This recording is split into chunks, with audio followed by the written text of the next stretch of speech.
যে বাংলাদেশে মেম্বার থেকে প্রধানমন্ত্রী সমস্ত নেতা নেত্রী পড়ে গেল, সেই দলে এখনো যারা আছে তারা অবশ্যই মনে মনে চিন্তা করতেছে এই দল আর করবো না, এই দল করা আমাদের ভুল হয়ে গেছে। কথা ঠিক কিনা? এখন বলেন তো, ওরা যদি ভুল করে তওবা করে আল্লাহর দলে ফেরত আসে, আল্লাহ কি তাদের তাড়ায় দিবে? তাড়ায় দিবে? আমার বড় ভাই আওয়ামী লীগ করত, কিন্তু হাসিনা পলানোর পরে আমাকে বলতেছে এই দল আর করবো না। আমি বললাম কেন ভাই? বলে 300টা এমপির একটা এমপিও নাই, প্রধানমন্ত্রী থেকে শুরু করে এই দলের সবাই পলে গেছে, এই দল আর করবো না রে, বিপদে যারা পড়ে যায় সেই দল করা জায়েজ নাই।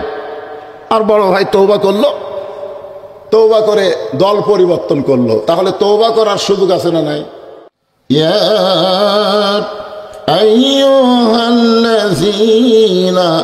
আমানু উযকুরুল্লাহা যিকরান কাসীরা লা ইলাহা ইল্লাল্লাহ।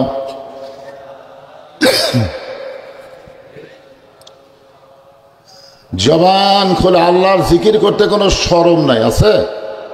এই জন্য সকলেই জবান খোলে লা ইলাহা ইল্লাল্লাহ, লা ইলাহা ইল্লাল্লাহ, লা ইলাহা ইল্লাল্লাহ, লা ইলাহা ইল্লাল্লাহ, লা ইলাহা। চাঁদ সূর্যার গ্রহ তারা আল্লাহ নামের পাগল পারা, চাঁদ সূর্যার গ্রহ তারা আল্লাহ নামের পাগল পারা। আমার আল্লাহ নামের এতই দয়া, আল্লাহ নামের এতই মায়া, লুকিয়ে রাখছেন হে আল্লাহ জোরে লা ইলাহা।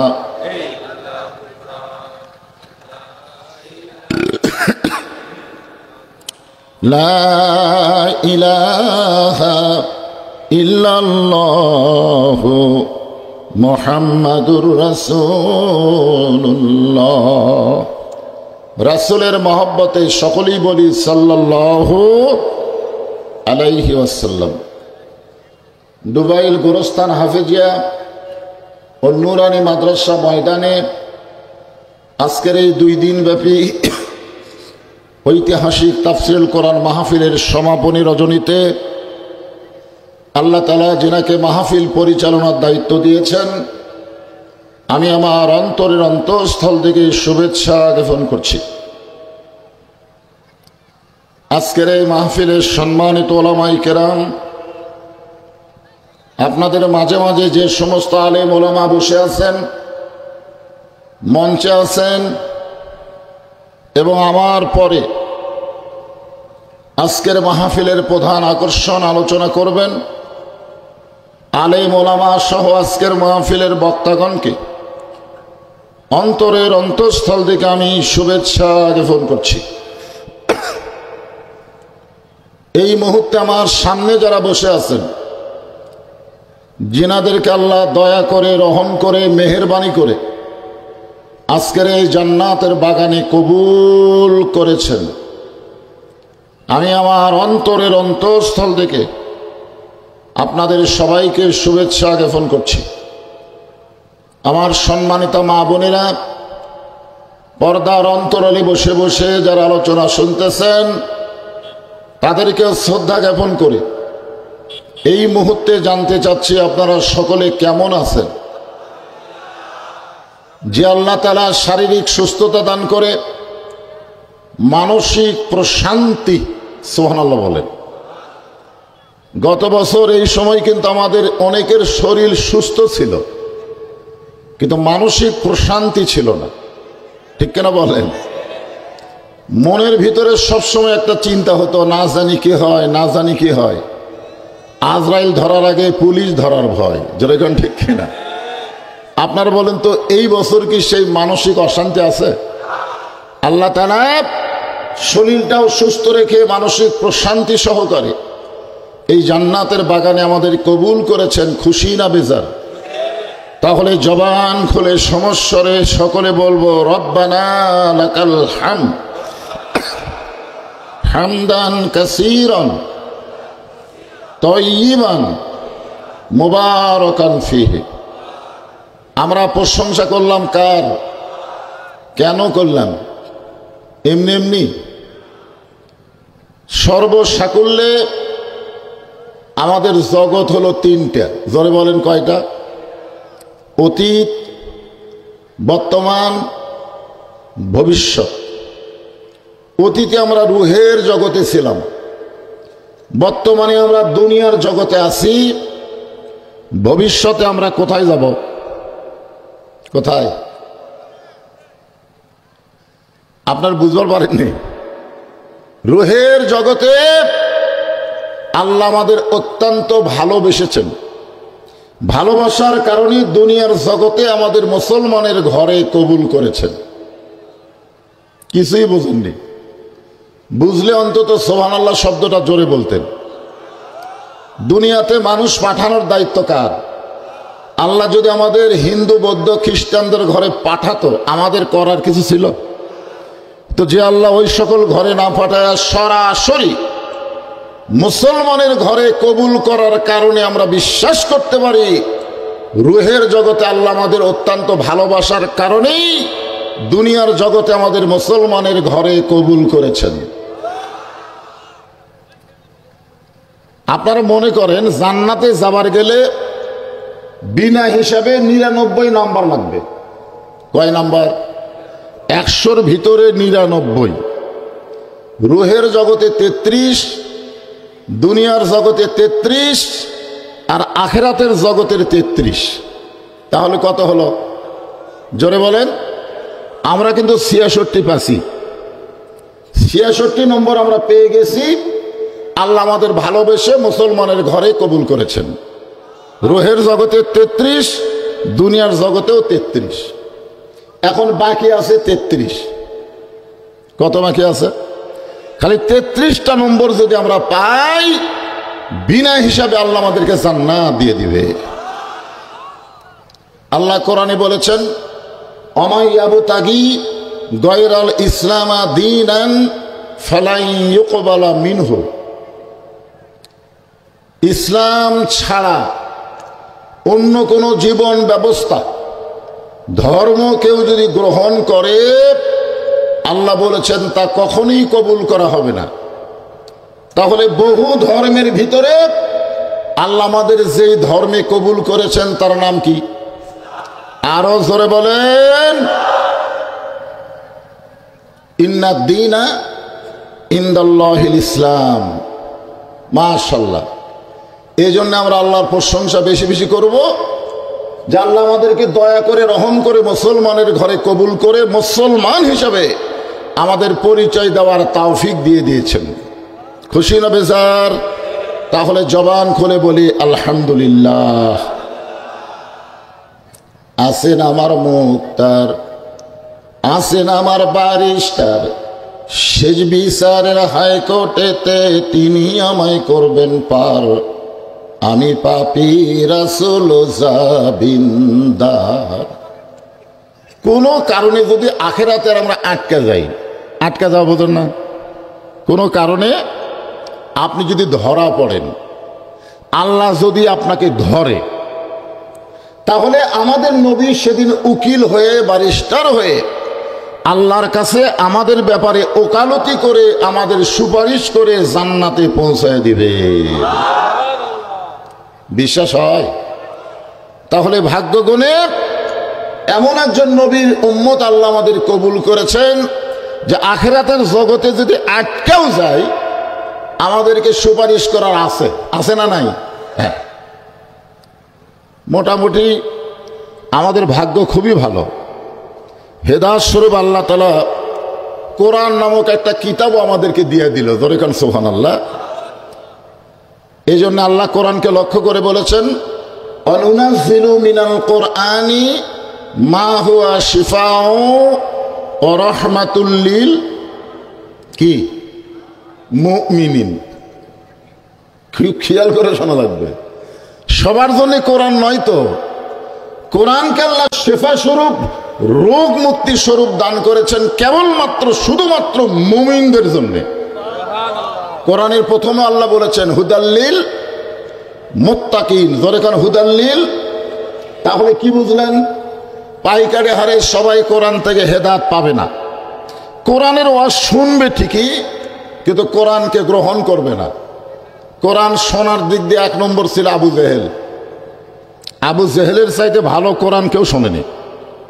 আপনারা তো বসে থাকা শুনতেছেন, আর আবু জেহেল সারা রাত দাঁড়িয়ে দাঁড়িয়ে নবীর কোরআন তেলাওয়াত শুনছে। সকালবেলা গিয়ে মিটিংয়ের মধ্যে বলেছে এত সুন্দর কোরআনের বাণী, রাতটা কোন দিক দিয়ে গেল আমি বুঝবারই পারিনি। সুবহানাল্লাহ কবেন না? আবু জেহেলকে কোরআনের বিরুদ্ধে কইছে, কথা কোন বিরুদ্ধে কইছে যে এত সুন্দর কোরআনের বাণী, রাতটা কোন দিক দিয়ে গেল আমি বুঝবারই পারিনি। তা আবু সুফিয়ান বলে, নেতা, যেই কোরআন শুনতে রাত কোন দিক দিয়ে যায় বোঝা যায় না, সেই কোরআনকে যদি গ্রহণ করা হয়, গ্রহণ করা মানে কোরআনকে যদি আঁকড়ে ধরা হয়, তাহলে অসুবিধা কি? শুনতেই যদি এত মজা, তাহলে গ্রহণ করার মধ্যে মজা কম না বেশি? জোরে বলেন। আবু জেহেল বলতেছে, আবু সুফিয়ান, এই কোরআনকে যদি শোনার মধ্যে রাখো তাহলে তোমার আমার নেতৃত্ব চলবে, আর কোরআনকে যদি গ্রহণ করা হয় তাহলে তোমার আমার ভুয়া নেতৃত্ব চলবে না। কারণ কোরআন আসল নেতা দিবে, ভুয়া নেতার খাওয়া শেষ হবে। জোরে কোন কথা ঠিক? আমাদের বাংলাদেশে আবু জেহেলের মতন মানুষ আছে না নাই? যারা কোরআনকে শুনবে কিন্তু বাস্তব জীবনে কোরআনকে গ্রহণ করবে না। আমি এখানে পোস্টালে দেখলাম যে গোরস্থানের পাশে একটা গোরস্থান আছে। জোরে কোন কি আছে? গোরস্থান মাদ্রাসা। ইনারা নিয়ত করেছে যে গোরস্থানের পাশে মাদ্রাসা হলে মাদ্রাসায় বাচ্চারা কোরআন শরীফ তেলাওয়াত করে দোয়া করবে, আর গোরস্থানে যারা শুয়ে আছে তারা জান্নাতে যাবে।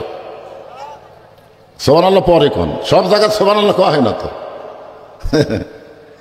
কি মনে করতেছেন? যে লোকটা সারা জীবন কোরআনের বিরুদ্ধচারণ করে মারা গেল, ওর জন্য কোরআন খতম দিয়ে আপনি জান্নাতে থুয়ে আসবেন, এইরকম ভুয়া কথা আপনাকে কে শোনালো? কোরআনকে গ্রহণ করা লাগবে, তারপরে কোরআন থেকে আল্লাহ তাআলা হেদায়েত দিবে। জোরে কোন কথা ঠিক? হ্যাঁ। আপনি যদি হেদায়েত কোরআন থেকে না পান, মরার পরে কোরআন তেলাওয়াত দিয়ে আপনি জান্নাতে যাবেন, তাহলে আল্লাহ কেন বললেন ইয়া আইয়ুহাল্লাযীনা আমানুত্তাকুল্লাহা হাক্কা তুকাতিহি ওয়া লা তামুতুন্না ইল্লা ওয়া আনতুম মুসলিমুন।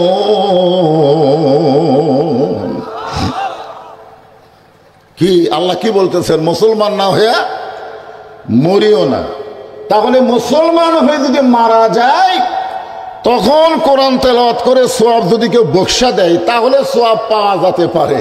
আর যদি বেঈমান হয়ে মরে, ওর জন্য দোয়া করে কাম হবে? এই কথা বলেন, কোনো কাজ হবে? কোনো কাজ হবে না। এজন্য গোরস্থান মাদ্রাসার দিকে খেয়াল করে, আমাদের বগুড়া জেলায় কোনো মানুষ যখন মারা যায়, মরার খবর শুনে সকলে পড়ে ইন্না লিল্লাহি ওয়া ইন্না ইলাইহি রাজিউন। আপনাকে টাঙ্গাইলের খবর কি? একই খবর, মানে মরার খবর শুনে আপনারাও পড়েন, ঠিক না? আসলে আয়াত কিন্তু মরার খবর শোনার পরে পড়ার আয়াত না। এখানে আল্লাহ তাআলা স্পষ্ট করে বলেছেন ইজা আসাবাতুহুম মুসিবা, তোমাদের উপরে বিপদ আপদ মুসিবত যখন আসবে, কলু, তখন তোমরা বলবে ইন্না লিল্লাহি ওয়া ইন্না ইলাইহি রাজিউন। কোন বনের পাখি তুমি আইলারে কোন বনে, আবার কোন বনেতে যাইতে হবে পড়ছে নাকি মনে। আমরা কোথায় ছিলাম, কোথায় আসলাম, আবার কোথায় যাব? মনে পড়ে? কথা বলেন, মনে পড়ে? যতই 6 তলা 7 তলা 10 তলা 20 তলা বাড়ি বানান, এই দুনিয়াতে থাকা যাবে না, যাওয়াই লাগবে। জোরে কোন কথা ঠিক কিনা? আপনারা কারা কারা যাবেন না এরকম নিয়ত করে আছেন যে আমরা যাব না হুজুর, যে সুন্দর বাড়ি ঘর তৈরি করছি এগুলা থুই আমরা যাব না, এরকম নিয়ত কারো আছে না? যাওয়া লাগবেই। জোরে কোন যাওয়া লাগবে? কি নিয়ে? কবরে যাওয়ার পরে আপনাকে 3টা প্রশ্ন করবে, আপনারা জানেন না? 3টা প্রশ্ন। কি প্রশ্ন? প্রথম প্রশ্ন হলো মান রব্বুকা, তোমার রবকে। দ্বিতীয় প্রশ্ন হলো আমার দিনুকা, তোমার জীবন ব্যবস্থা কি? দিন মানে ধর্ম না, তোমার জীবন ব্যবস্থা কি ছিল? তৃতীয় প্রশ্ন হলো আমার নাবিউকা, তোমার নেতাকে। এই 3টা প্রশ্নই কিন্তু রাজনীতিক প্রশ্ন, অথচ আমরা মনে করি সহজ উত্তর। মান রব্বুকা বলবো আল্লাহ, দিনুকা ইসলাম, নবীউকা মোহাম্মদ রাসূলুল্লাহ। নামাজ পড়া লাগবে না, খালি 3টা প্রশ্নের উত্তর মুখস্থ করে গেলেই হবে নাকি কোন? আপনার তাই ভাবতেছেন না? এজন্য ইন্না লিল্লাহি ওয়া ইন্না ইলাইহি রাজিউন এই আয়াতের দিকে আপনারা একটু মনোযোগ দিয়ে আমার আলোচনাটা শুনবেন। মরা যখন লাগবেই, ঠিক কিনা বলেন? মরা লাগবে না? লাগবে। কখন? কখন জানি? জানা থাকলে ভালো হতো যে 2035 সালের জানুয়ারি মাসের 13 তারিখ আমার মৃত্যু হবে। এইরকম যদি আমরা জানতাম, মোটামুটি সাইজ হতাম। এবার আর তো সময় বেশি বাকি নাই, এখন থেকে একটু সাইজ হয়ে যায়, ঠিক কিনা বলেন? কিন্তু আমাদের তো জানা নেই। যে কোনো সময় যদি আমাদের মৃত্যু হয়, তাহলে আমরা যেভাবে তৈরি হয়ে আছি, এই মুহূর্তে যদি আমাদের ডাক পড়ে, আপনি কিভাবে ডাকের উত্তর দিবেন? আসেন এদিকে খেয়াল করে মনোযোগ দিয়ে আমাদের কথাগুলো শুনতে হবে। রাজি আছেন সবাই ইনশাআল্লাহ? আমরা আল্লাহর প্রশংসা করব যে আল্লাহ তাআলা হেদায়েত স্বরূপ আমাদেরকে একটা কোরআন শরীফ দিয়েছেন, যেই কোরআনের প্রথমে আল্লাহ বলেছেন হুদাল্লিল মুত্তাকিন। অনুনাজ্জিলু মিনাল কুরআনি মা হুয়া শিফাউ ওয়া রাহমাতুল লিল মুমিনিন। বিপদ আপদ মুসিবত আসলে আমাদেরকে বলা লাগবে ইন্না লিল্লাহ। জোরে কোন ঠিক কিনা? আপনার বলেন তো, বর্তমানে বাংলাদেশে সবচাইতে বড় বিপদের নাম কি? মানুষ মরার পরে ইন্না লিল্লাহ পড়া লাগবে, এগুলো এ কথা কোরআনে কোনো জায়গাতে আছে? কখন বলা লাগবে? বিপদ আপদ মুসিবত আসলে ইন্না লিল্লাহ বলতে হবে। এই মুহূর্তে আমাদের বাংলাদেশের সবচাইতে বড় বিপদের নাম কি? কথা কয় না। আপনারা কি জানেন না? না জানলে বলবেন হুজুর জানি না। আমার কথা কি শুনতে পাচ্ছেন? তাহলে হা করা লাগবে তো। বর্তমানে বাংলাদেশের সবচাইতে বড় বিপদের নাম কি জানেন না? কি শোনা যায় না? হাসিনা বাংলাদেশে আছে? এই পাগলার হাসিনা আছে? ও তো চলে গেছে। যেটা চলে গেছে তার কথা উচ্চারণ করেন। আমি বলতেছি বাংলাদেশের সবচাইতে বড় বিপদ বর্তমানে নাম কি? আপনার যদি না বলেন আমি বলে দিচ্ছি। বর্তমানে বাংলাদেশের সবচাইতে বড় বিপদ হলো মানুষ কোরআনের ওয়াজ শোনে কিন্তু কোরআন মোতাবেক চলতে চায় না। জোরে কোন ঠিক কি না? ওয়াজ শুনবে কিন্তু কোরআনকে গ্রহণ করবে না। এই কোরআনকে যদি আমরা গ্রহণ করি, পুরুষ হোক বা নারী, পুরুষ হোক বা নারী, যদি আমরা কোরআনকে গ্রহণ করি তাহলে আমাদের অবস্থাটা কেমন হবে? এখনো তো আমরা গ্রহণ করিনি, যদি করি। আমার জামাই বলে গেল না যে সব দেখা হলো শেষ, আগামীতে আমরা দেখবো আল্লাহর কোরআনের বাংলাদেশ। জোরে কোনো কথা ঠিক কিনা? তো জামাই যখন বলেই গেছে, আমি শ্বশুরা রিপিট করতেছি না, আমি শুধু আপনাদের বলতেছি যদি কোরআন মোতাবেক বাংলাদেশ চলে তাহলে আমাদের অবস্থাটা কেমন হবে, এর উপর একটা ছোট চিত্র আমি আপনাদের সামনে উপস্থাপন করতেছি ইন্না লিল্লাহ দিয়ে। যখন কি দিয়ে?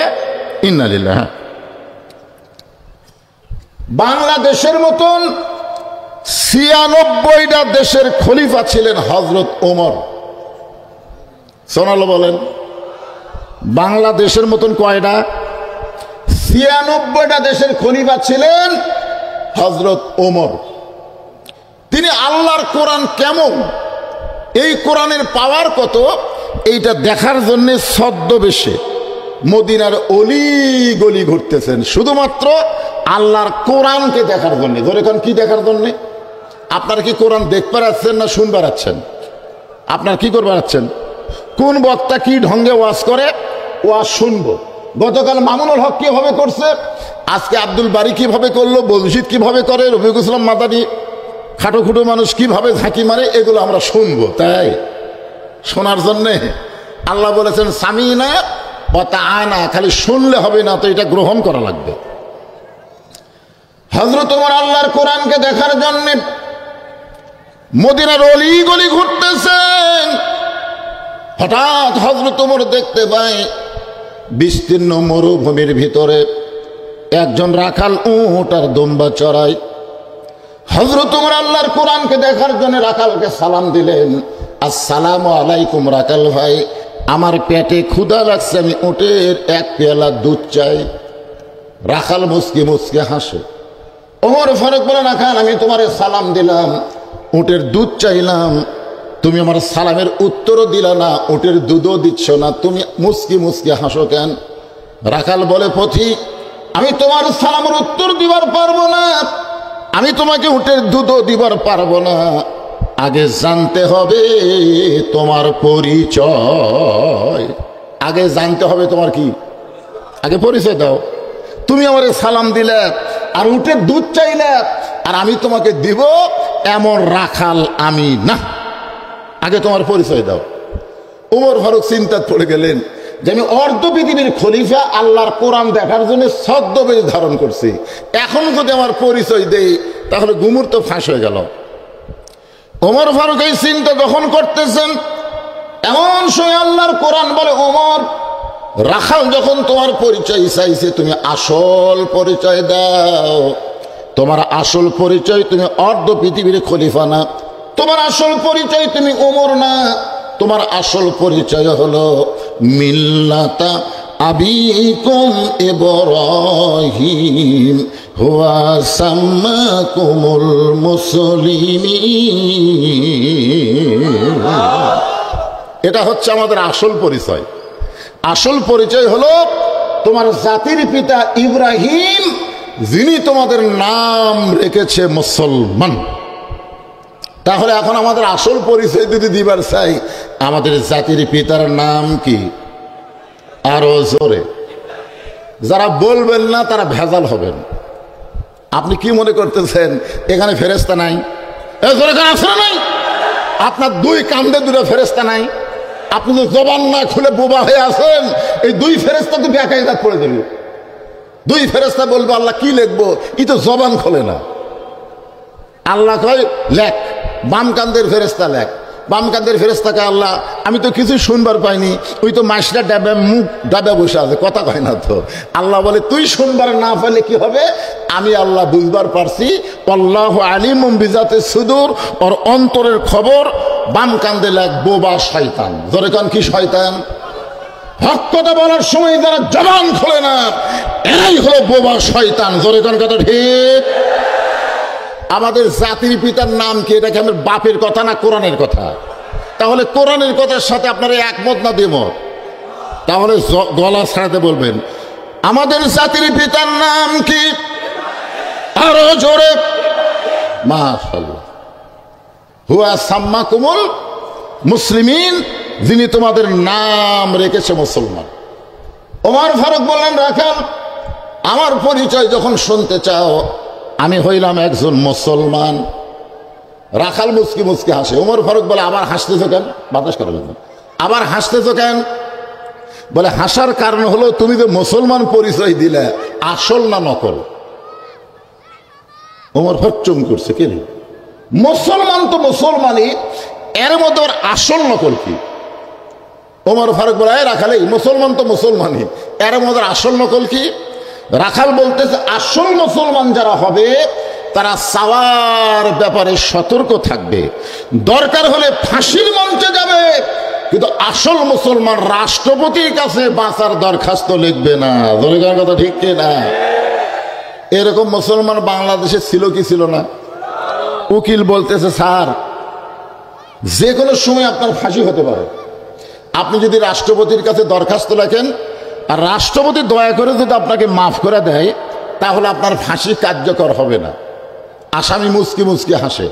উকিল বলে হাসার কারণ? বলে তুমি যে রাষ্ট্রপতির কাছে আমাকে দরখাস্ত লিখতে বলতেছো, এইরকম 3 জন রাষ্ট্রপতিকে আমি ক্ষমতার থাকা অবস্থায় মরা দেখছি। কয়টা? একটা হলো শেখ মুজিবুর রহমান, একটা জিয়াউর রহমান, একটা জিল্লুর। জোরে কান কয়টাই রহমান? কয়টাই? একটা কি? শেখ মুজিবুর রহমান। কেবারে আপনার নাম জানেন না, জোরে বলেন। শেখ মুজিবুর, জিয়াউর, জিল্লুর। যারা ক্ষমতা থাকতেই মারা যায় তাদের কাছে কোনো মুসলমান জীবন ভিক্ষা চাবে না। জোরে কান কথা ঠিক কিনা? উকিল বলতেছে এই গোয়ারকির কারণেই তো আপনার ফাঁসি হবে। আসামি মুচকে মুচকে হাসে। উকিল বলে আপনার ফাঁসি হবে, আপনি হাসতেছেন।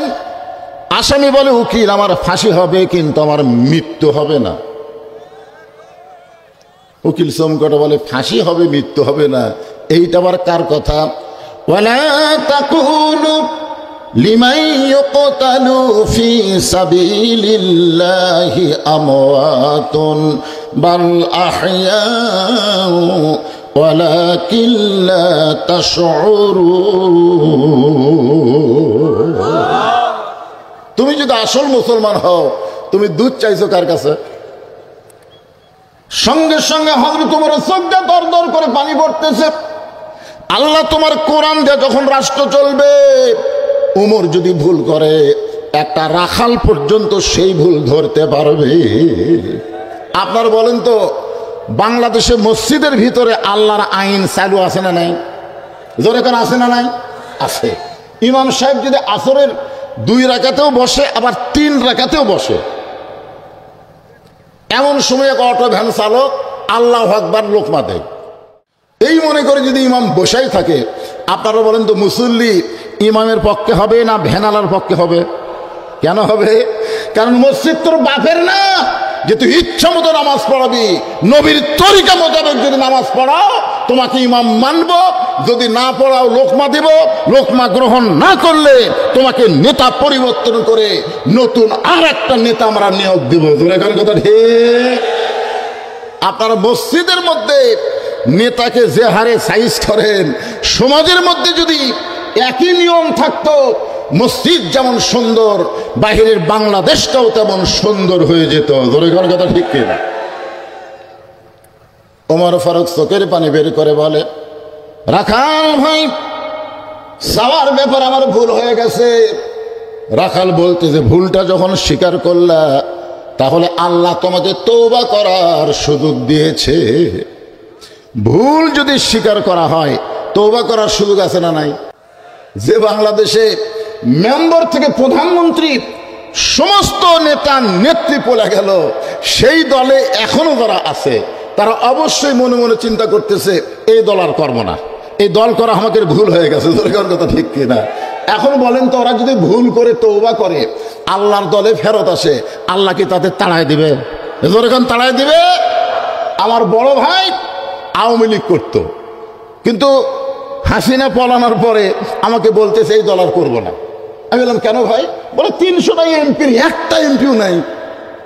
প্রধানমন্ত্রী থেকে শুরু করে এই দলের সবাই পলে গেছে, এই দল আর করবো না রে। বিপদে যারা পলে যায় সেই দল করা জায়েজ নাই। আর বড় ভাই তওবা করলো, তওবা করে দল পরিবর্তন করলো, তাহলে তওবা করার সুযোগ আছে না নাই? রাখাল বলে প্রতীক ভুলটা যখন স্বীকার করলে তাহলে আল্লাহ তোমাকে তওবা করার সুযোগ দিয়েছে। ওমর ফারুক বলে রাখাল তাহলে আমি তওবা করতেছি। রাখাল বলে তুমি মূর্খ মানুষ, তুমি তওবা কেমনে করবা? বরং আমি তওবা করাই, তুমি আমার সঙ্গে তওবা পড়ো। ওমর ফারুক বলে রাখাল আমার মধ্যে মূর্খামির কি দেখলে? রাখাল বলতেছে চাওয়ার ব্যাপারে যারা সতর্ক হয় না তারা দুনিয়ার সবচাইতে বড় মূর্খ। আমাদের বগুড়া থেকে আটরশি যাচ্ছে, ধরে কারণ কোথায় যাচ্ছে? আটরশি যাচ্ছে সব গাড়ি করে। যাওয়ার সময় তারা গজল গাচ্ছে আর বলতেছে আমার দয়াল বাবার দরবারেতে কেউ ফিরে না খালি হাতে। আপনার বলেন তো এরা শিক্ষিত না মূর্খ? আরো জোরে বলেন। আল্লাহ বাদ দিয়ে যারা বাবার কাছে চায় এরা কোনোদিন শিক্ষিত হতে পারে না, এরা হলো ভণ্ড মূর্খ। জোরে কোনো কথা ঠিক কিনা? আল্লাহ বাদ দিয়ে তুমি রাখালের কাছে দুধ চাইছো, তুমি কত বড় মূর্খ তুমি জানো? আমি তওবা করাই, তুমি আমার সঙ্গে তওবা পড়ো। ওমর ফারুকের চোখ দিয়ে দর দর করে পানি পড়তেছে। পানি পড়ার কারণ হলো দুনিয়াতে যখন কোরআন চালু থাকবে, উমর যদি ভুল করে একটা রাখাল পর্যন্ত তাকে তওবা পড়ানোর সাহস পাবে। বলেন। এবার রাখাল হযরত উমরকে তওবা পড়াচ্ছেন। আস্তাগফিরুল্লাহ পড়েন, রব্বি মিন কুল্লি যামবিন ওয়া তুবু ইলাইহি। এখন আপনারা ভাবতেছেন হুজুর আমরা তওবা পড়বো কেন? আমরা কেন তওবা পড়বো? আমরা কি ভুল করছি? আপনার বলেন তো, আপনাদের মধ্যে কি কিছু লোক এখানে নাই যারা মাগরিবের নামাজও পড়েনি, এশার নামাজও পড়েনি, ওয়াজ শুনতেছে? এরকম কিছু লোক আছে না নাই? যারা আমরা নামাজ পড়েছি, যেভাবে নামাজ পড়া দরকার আমরা সেইভাবে পড়বার পারছি, তাহলে আমাদের সকলেরই তো তওবা করার দরকার আছে না নাই? এই জন্য সবাই জবান খুলে আল্লাহর কাছে তওবা করতে কোনো শরম নাই। নবীও তওবা করছেন, আর তাইব হাবিবুল্লাহ তওবাকারী আল্লাহর দোস্ত। জোরে কর সুবহানাল্লাহ। তাহলে সবাই পড়েন, আস্তাগফিরুল্লাহ রব্বি মিন কুল্লি যামবিন ওয়া তুবু ইলাইহি লা হাওলা ওয়ালা কুওয়াতা ইল্লা বিল্লাহিল আলিয়্যিল আযীম। ওমর ফারুক তওবা করার পরে বলতেছে, রাখাল ভাই আল্লাহর হস্তে ওটার এক পেয়ালা দুধ দাও, যেই দুধটা পান করে আমি ক্ষুধা তৃষ্ণা নিবারণ করতে চাই। রাখাল মুস্কি মুস্কি হাসে। ওমর ফারুক বলে, রাখাল আবার হাসো কেন? বলে তওবা করার পরে তুমি আবার মুনাফিকি করলে।